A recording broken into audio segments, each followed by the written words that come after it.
nigga high as a motherfucker, by the way. Let me go fast forward. I am the nigga, young dog. This high ass nigga. They don't dance no more. It's all about the lean. Back in the day, crack was jumping on the scene. Now they slumped on the sidewalk. Can't talk. Golden era baby, but we still feel the rock. They used to be kings, now they lost in a scheme. Popping them bottles, throwing money, living dreams. Now they sold out and mumbling, fumbling. No rhythm in the city, the whole shit crumbling. They used to rock the house, they was riding through the streets. Remember there was dancing, sliding to the beat. Now it's poison in their veins, ain't no pulse on the street. Guess it's over now, they accepted defeat. Back in the day, the rock had a violent freak. Different story now, they got no energy. The new drugs got them slow with the head unload. Eyes closed and they don't dance no more. Block used to be jumping, type shit they was on. Now it's lights out, guess the thrill is gone. I am the nigga, young dog. I bring it to you rough, rugged, and raw, nigga. They don't dance no more, it's all about the codeine. Back in the day, they was rocking on the scene. Even dancing in the rain, now they nodding off. Shit just don't hit the same. I am that nigga, young dog.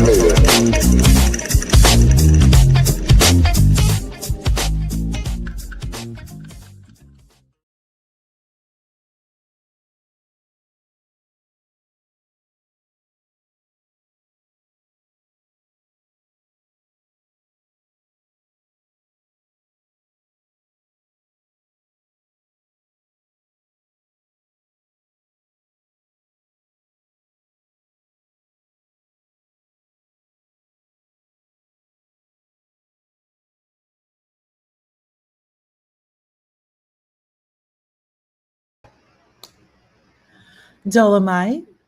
Yes, we are. We are in here. And I wanted to take a few moments to discuss Jasmine Crockett. So I'm assuming many of you saw the thumbnail. And I wanted to spend a little bit of time just discussing what happened. What happened? So let's go ahead and get started. And excuse me, my voice is a little bit dry. I've been on a live today, and I was been up early this morning. Pretty up early this morning, so I'm a tad bit, my voice is a little bit hoarse, so I appreciate your patience. So let's get right to it. Let's go.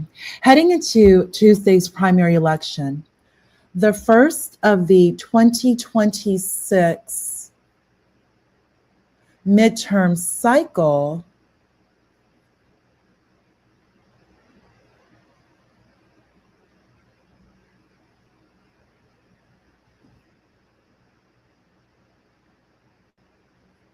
here we go. The truth about why Jasmine Crockett lost. Jasmine Crockett concedes, but she's not backing down. After conceding the Texas Senate primary to James Talarico, that's in her home county, and vows to keep pushing Texas toward blue. That is not what happened, because even back in 2008, during the primary with Hillary Clinton and Barack Obama, that Texas primary was the first to have 1 million participants. It was huge. There was some shenanigans. I reported those shenanigans. I did. I was told not much could be done. The Obama bots have spoken. I did what I could. I even emailed NPR. I'm going to assume there has been some changes. Primaries are really now pretty big in Texas and DFW. Also, this was not a federal election. It was not a presidential election. It's well, in a sense, well, yes, it is a federal election, but not a presidential election, nor a presidential year. It was a primary for the Democrat Senate seat. So let's go ahead, read. On Wednesday morning, Jasmine Crockett conceded the Texas Democratic primary for Senate to Representative James Tallarico, ending a fiery months-long bid. Tallarico won by a narrow margin. Not really. It's about like 120,000 votes. She got over 1 million votes, but it really wasn't a narrow margin. I mean, all of our elections right now are pretty close. It was narrow, but not really narrow. There's not going to be a runoff. And like I said, she got 1 million votes, but he did get over like 120,000 votes, if I remember correctly. Yeah, okay, though the exact tally is still being debated. On Tuesday night, Crockett and various outlets reported mass confusion at the polls due to legal disputes regarding voting precinct hours. It's about 7 p.m. It's about 7 p.m. Let's just be honest. You should know by now. It's not new. There's also early voting. You know where to go vote. There was not mass confusion. Jasmine, a little bit of a fib, madam. Crockett performed well in the state's larger metropolitan areas like Dallas and Houston, while Tallarico's support primarily came from the suburbs and areas with large numbers of white liberals and Hispanic voters. The morning I called James and congratulated him on becoming the Senate nominee. Crockett is a civil rights attorney who pivoted from local organizer. She's an attorney. She went to University of Houston Law School to the U.S. House and entered the race with national name recognition.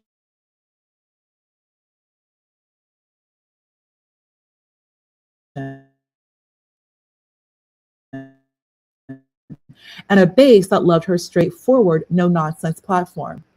Traveled across social media, was unapologetic and outspoken. The visibility helped her quickly become a favorite for Democrats who wanted a fighter to take on GOP Senator John Cornyn in November. John Cornyn is big tex. This man's like 6'4". He does give LBJ energy. He is going to be very, very, very difficult to beat. I do not believe Tallarico is going to beat him at all. I do not. No. Not John Cornyn. John Cornyn is like one of the tallest people ever in Congress. Like, he is big tex. Like, it's just not going to happen. But the Democrats have to have a nominee. So here's what I've been doing some thinking. I was on Chaotic Truth's channel today. I spoke out, confirmed what I was thinking. Jasmine really, so with me, Jasmine, yes, she has national recognition, but Jasmine is not Texas. She is not Dallas. No one cares about national recognition if you don't have any family, no history, no ties to Texas. Eddie Bernice Johnson, let me pull her up. Eddie Bernice Johnson is a woman for District 30. So let's do a little bit of background when it comes to Jasmine's seat in the House of Representatives.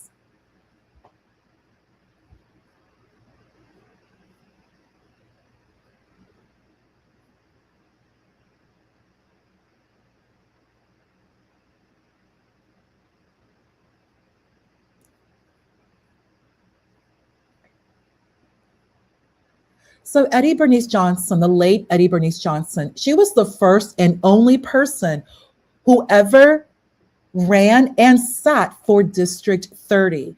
This seat was actually created, District 30, during the redistricting in the early 90s. It was actually created by George H.W. Bush, not George W., H.W., Herbert Walker.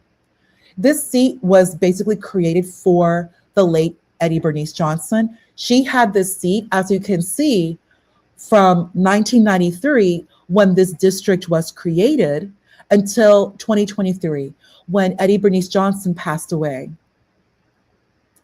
And she was a very, very loyal, devout Democrat. She never caused a stir. She always towed the party line. And the main committee that she was on was the House Science, Space, and Technology. She never even reached for financial services. She really rode the wave and just kept it pushing. She was a really good woman. She was a very good woman. So here's some of her bills: the International Violence Against Women's Act. So the House Foreign Affairs Committee. I know she was very, very big, House Science, Space, and Technology. So she did introduce bills. She did throughout her time.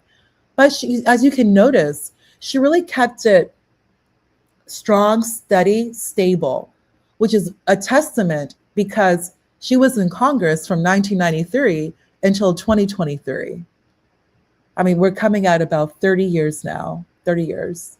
That was it.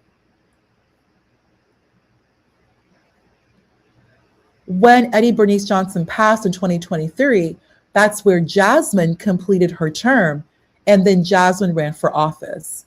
So as you can see, Jasmine Crockett has only had this seat. She's only been in Congress for a very short while, barely 3 years. And within 3 years, Jasmine wants to go from a House seat, a House of Representatives seat, to the Texas Senate. Like Jasmine just moved very quickly, riding on national recognition, which is not a bad thing, but it's just, just focus on your district. Focus on your district. Heading into Tuesday's primary election, the first of the 2026 midterm cycle, there was optimism Crockett could harness her star power to beat Tallarico, a seminary student and former teacher who drew national attention when Texas Democrats fled the state to try to block a major redistricting effort. Tallarico also built his national name with a sit-down on the nation's top podcast, The Joe Rogan Experience, where the show's host urged him to run for president, weeks before he officially launched his Senate bid. So he's been doing the rounds too. He was on Joe Rogan's show. So let's get to Jasmine. Throughout the primary, Crockett faced constant questions about her viability and campaign decisions, including whether she hired enough staff. She also faced criticism that the get out the vote efforts were virtually non-existent. That's a problem. She should have done that. She ran a effing terrible campaign that many will question if she's running a campaign at all, said one Black National Democrat operative granted anonymity to give a candid assessment of Crockett's campaign. I bet it's Simone. I bet money. You all remember Simone Sanders? I would not be surprised if it was Simone. I really wouldn't. I really wouldn't.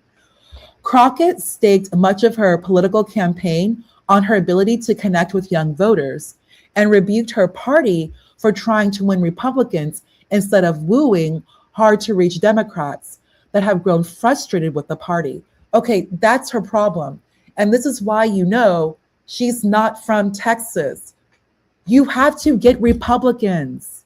You're in Texas. If she had grown up in Texas, she would know this. She would know this. She's 45 years old. If Jasmine Crockett was from Texas, there is a very good chance her family would have voted for Bush.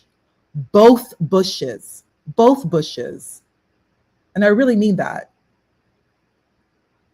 To somehow dismiss Republicans is a level of arrogance, I have to say arrogance and ignorance on her part, because she's not from Texas.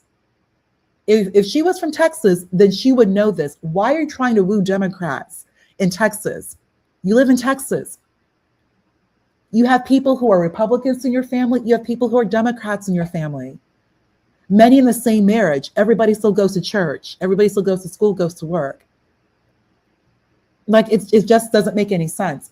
Texas, the same state that produced LBJ, is also the same state that produced George W. Bush as governor. The same state where the very popular Ann Richards is from, a Democrat.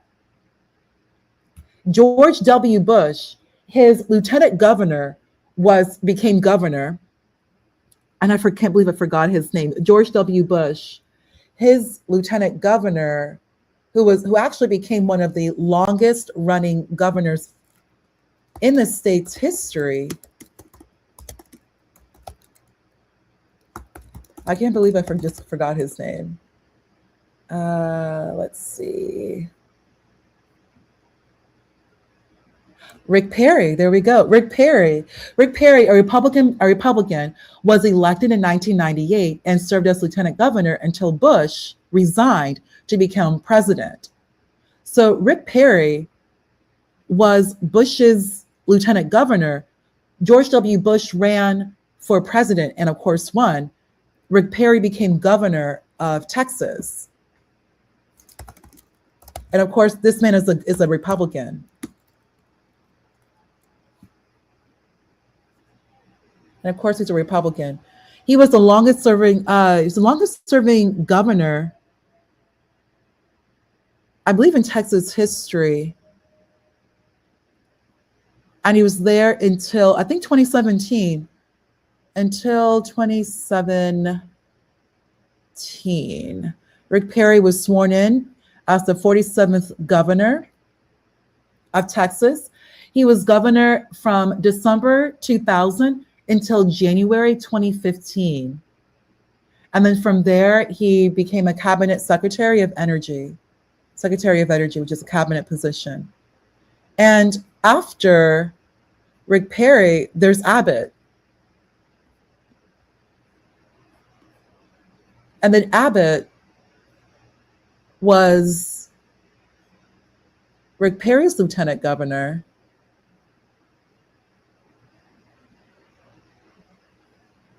And then now Abbott is governor. So it's basically just been like a long tier: Bush, Perry, and then Abbott. All governor, all Republican. All Republican and all like a natural progression. Like, these are the type of things that she should have known. That she really should have known and been mindful of. Jasmine should have been mindful of if you are running in Texas.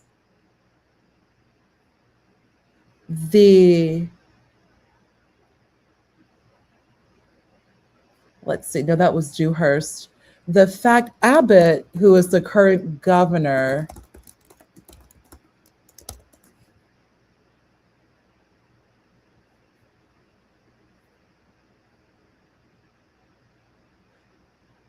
Abbott's from Wichita Falls. Yeah, Abbott's from Texas. Went to Vanderbilt.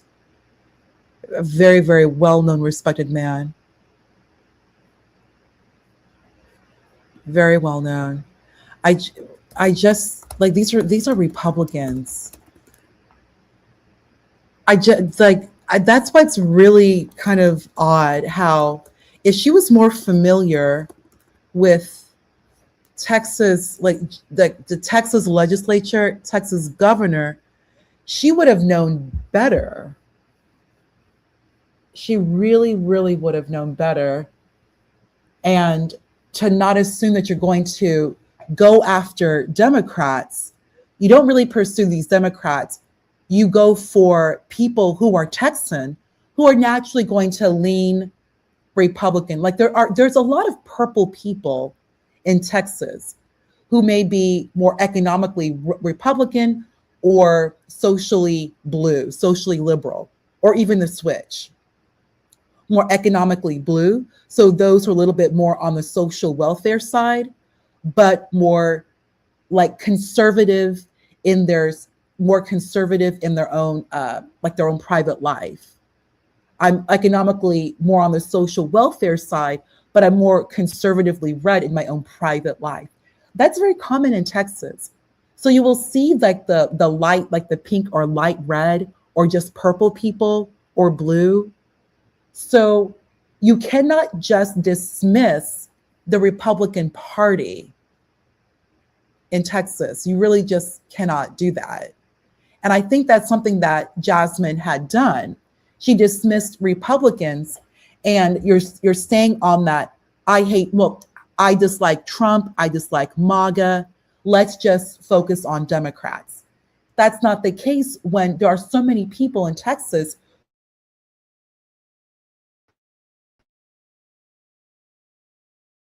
who live in the suburbs. And a lot of Texas suburbs is going to be very, very. There are plenty of people who would be considered rhinos in Texas, Republican in name only. Those are the people that she really should have gone towards when it comes to this Democrat primary.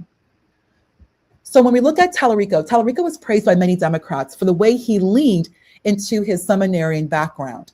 Dallas has the Dallas Theological Seminary. Like, this is something that she again should have known. And a great question for Jasmine, where is your church? Like, what church does Jasmine go to?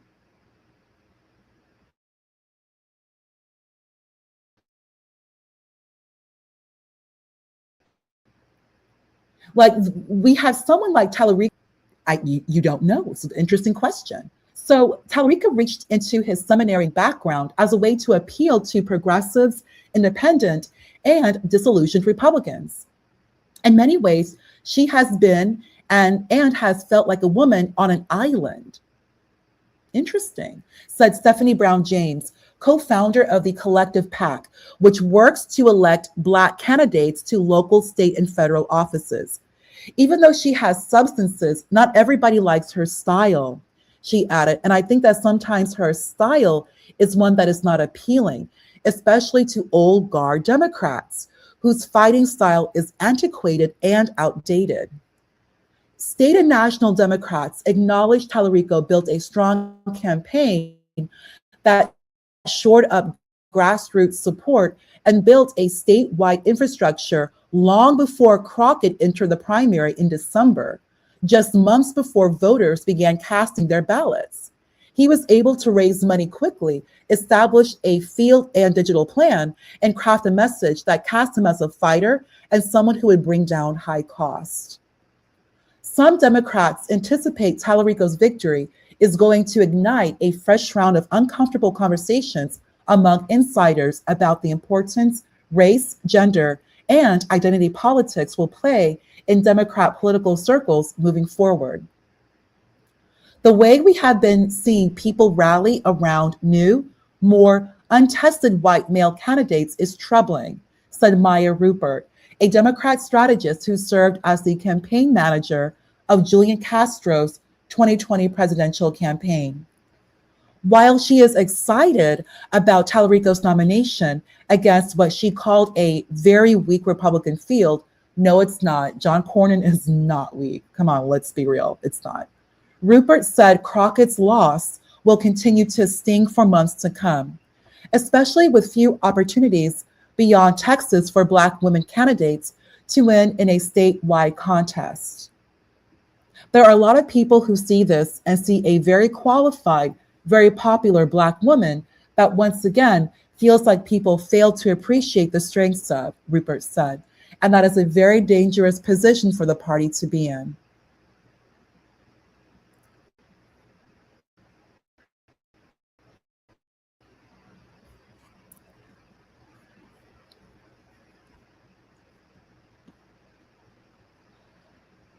Well, that is very, very interesting.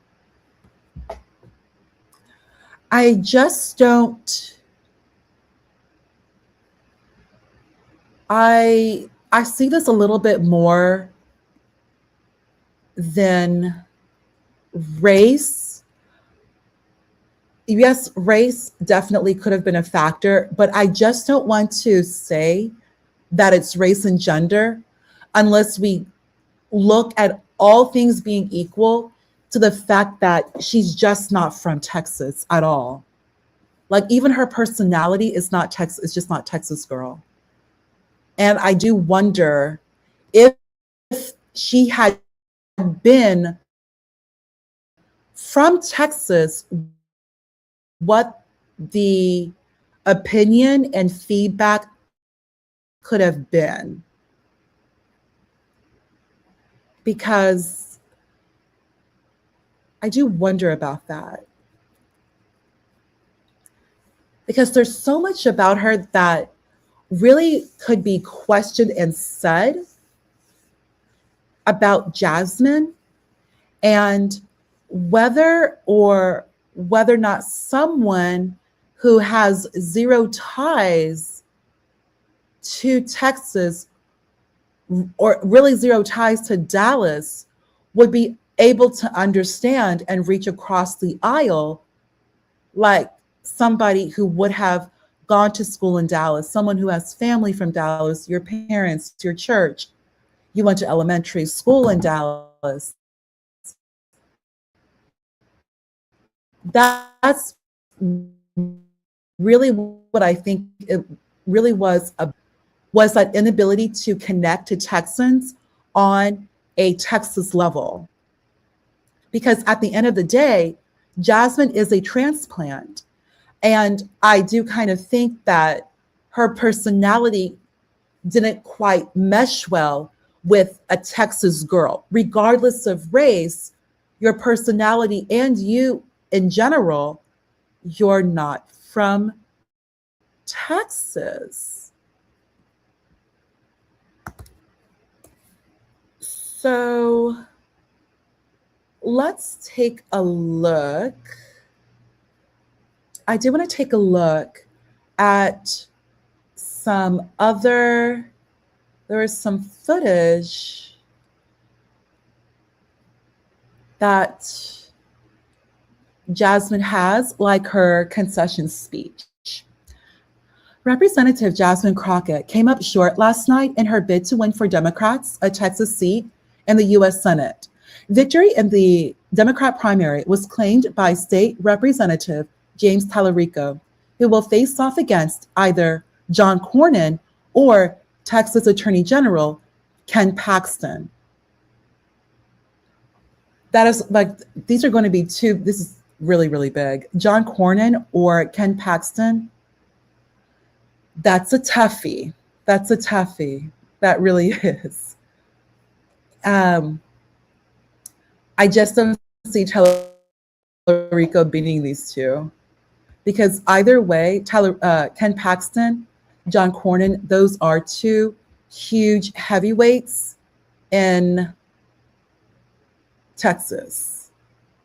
Those are two huge heavyweights in Texas.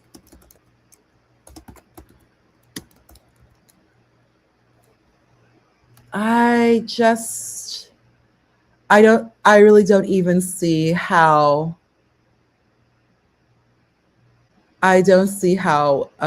how any Democrat is going to beat Ken Paxton, Ken Paxton or John Cornyn. Like, if anybody would have, it could have been Jasmine, but there's that connection issue as I'm trying to push here towards all of you. So let's watch her speech.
Okay. Okay, Jasmine. Well, there was the speech at her headquarters. Jasmine did eventually concede. Okay. As the title of this live, doing the most. I do believe she was doing the most when she said that there was some sort of miscalculation bringing up Republicans. No, no. It's Dallas. Um, as someone mentioned on Chaotic Truths Live, people either not voting for whatever reason, not that it's necessarily against Jasmine, but that some people just did not vote at this time, especially since it is a primary. You will probably just not have people vote. And many people are not going to vote until the actual general election. So once we have an actual Democrat, an actual Republican, then they will go out and vote.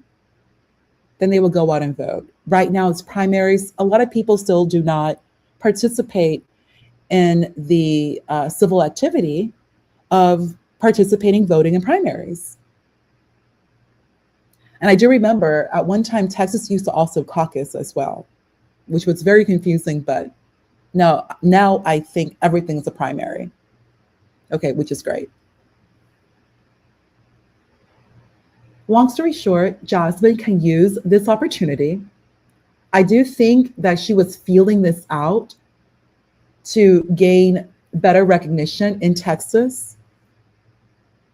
Senate seat is 6 years. So either she does this now or she can try again in 6 years. Maybe by then bypass Senate altogether and just go straight for the White House. You never know. But I do feel this was very, very early. Eddie Bernice Johnson passed away in 2023. You finished her term so that for 2024, you finished her term, 2023, 2024, you run for actual election, run for an election, your first and only election, and now you're running for Senate. It has not even been 3 years since you've taken her seat, and now you're running for Texas Senate. So it ultimately wonders, is she running to gain influence in the Democrat Party, or is she running for Texas? And I think that's where there's that misunderstanding, that misalignment, that gap, is that she's more Democrat than Texas. And I do believe that's my thesis. That's why I think she lost the primary. She has a lot of name recognition, but you're someone who is a transplant who's using Texas as a launching pad for greater political ambitions. I mean, that's what it is. It really is. Not saying that it's necessarily a bad thing. I'm just stating it's a very obvious thing. And add to the fact that she's just not familiar with Texas at all. At all. All this, the Republicans are doing this. You can't do that here. You cannot bring that Republicans are doing this. Stop all that BS in Texas. Stop it. Because if she really was from Texas, you would not even bring up Republican, quote unquote, in a negative light, especially for someone who is 45 years old. If you are someone, she's 45 years old.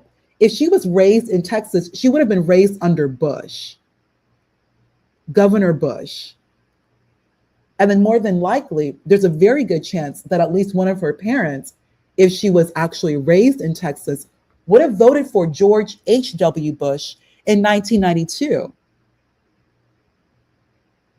So she's already coming in without the appropriate culture, and it showed.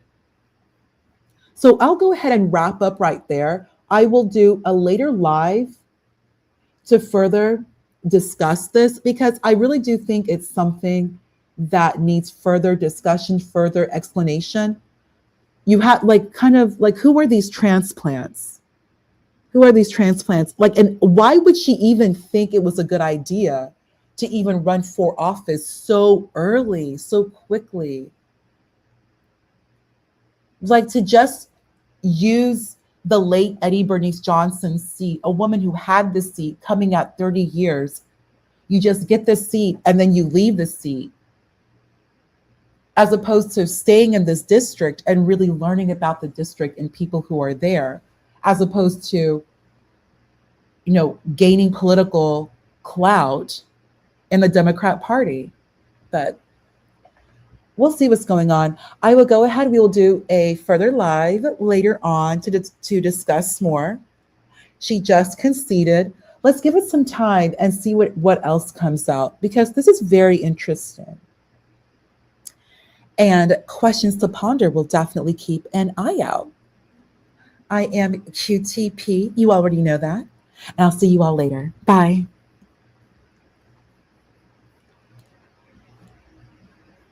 This nigga has a motherfucker, by the way. Let me go fast forward. I am the nigga, Young Galt. This high ass nigga. They don't dance no more. It's all about belief. Back in the day, crack was jumping on the scene. Now they slumped on the sidewalk. Can't talk. Golden era baby, but we still feel the rock. They used to be kings, now they lost in the scheme. Popping them bottles, throwing money, and living dreams. Now they zoned out and mumbling, fumbling. No rhythm in the city, the whole shit crumbling. They used to rock the house, they was riding through the streets. Remember there was dancing, sliding to the beat. Now it's poison in their veins, ain't no pulse on the street. Guess it's over now, they accepted defeat. Back in the day, the rock had a wild and free. Different story now, they got no energy. The new drugs got them slow with the hit unload. Out close and they don't dance no more. Block used to be jumping, top shit they was on. Now it's lights out, guess the thrill is gone. I am the nigga, Young Galt. I bring it to you rough, rugged, and raw, nigga.